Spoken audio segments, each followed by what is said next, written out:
Pagpasensya nyo na ngayon kasi may ubo ako ngayon at sipon. Pero content lang.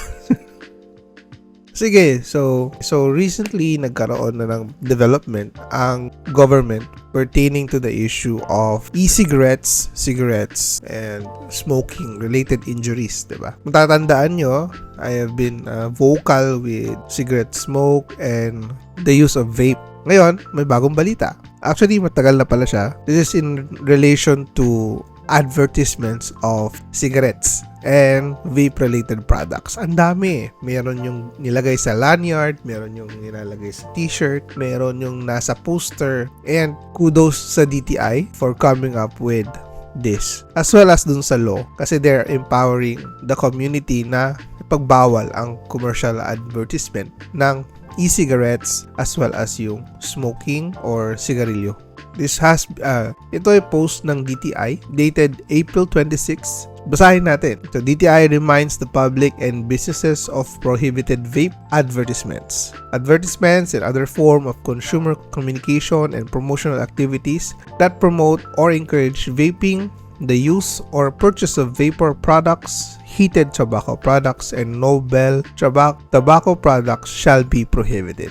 Ibig sabihin yan, bawal ilagay ang pangalan ng isang vape product sa anything that will be of use for advertisements. That includes lanyards, t-shirts, bags, okay, any products na pinapamigay mo sa public, okay, that is prohibited. Which is mandated naman na noon pa. Kaya pag napansin nyo, wala na masyadong advertisements on cigarettes sa TV noong late 2000s kasi prohibited yun. Bawal yun. Nagkahanap sila ng loophole kasi this past few years. Kaya napapansin nyo may mga vape products na lumalabas na sa shirts, may lumalabas na sa TV, sa mga YouTube streams, diba? Ngayon, bawal na po ito. Now, sabi pa rin dito, this prohibition includes display of brand names, logos, identifiers on promotional merchandise, includes t-shirts, lanyards, umbrellas, motorcycle, trunk cases, etc. and advertising of devices. So, saan ba ito nanggagaling? Bakit tayo nagkakaroon ng ban? Okay? Nanggagaling kasi ito, syempre sa RA 11900 or otherwise known as the Vaporized Nicotine and Non-Nicotine Product Regulation Act, okay, of the Philippines. Sa advertisements ng mga vape and vape-related products and novel tobacco products na to. Na bakit importante natin pag-usapan to in terms of health? Sa bata kasi ngayon, may access na sila sa mga ganitong mga produkto left and right and there's no proper regulation kung sino ang nabebentahan nito. May napaparusahan ba kung nabebentahan ba ang mga minor de edad ng vape products? Importante kasing bigyan ng pangil itong ganitong klase, no, ng violations. Kasi tumataas na ang mga injuries, vapor-related injuries, dahil sa exposure sa mga ganitong produkto.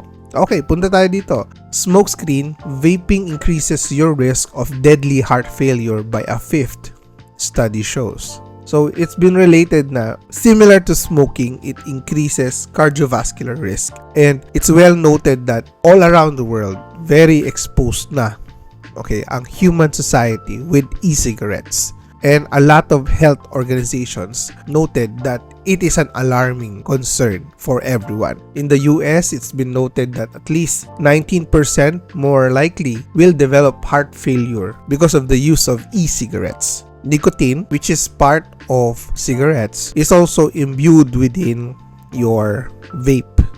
Okay. Nicotine increases heart rate and the blood pressure of those who use tobacco-related products, and they can damage your veins and arteries. Kagaya nga nung discussion natin about Buerger's disease. Now, in this picture, pag napansin nyo dito, it's very colorful, diba? It's a typical scene you see in a one-stop convenience store. Sa upper part ng image, you have your candies, your lollipops, your gumdrop, which na nabibili ng mga bata. And then, kung hindi mo pa sisilipin further, you would realize that underneath this sweet surprise for kids are vape products. Yeah, those vape products are becoming more colorful, more enticing and more attracting to the younger adults or the younger community. When you look at advertisements or packages of your cigarettes right now, naging dull na actually ang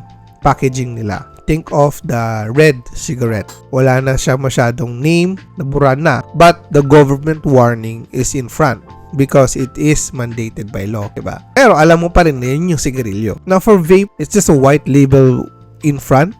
Other than that, it's the usual packaging. And no regulations have been strict enough to control this until now, diba?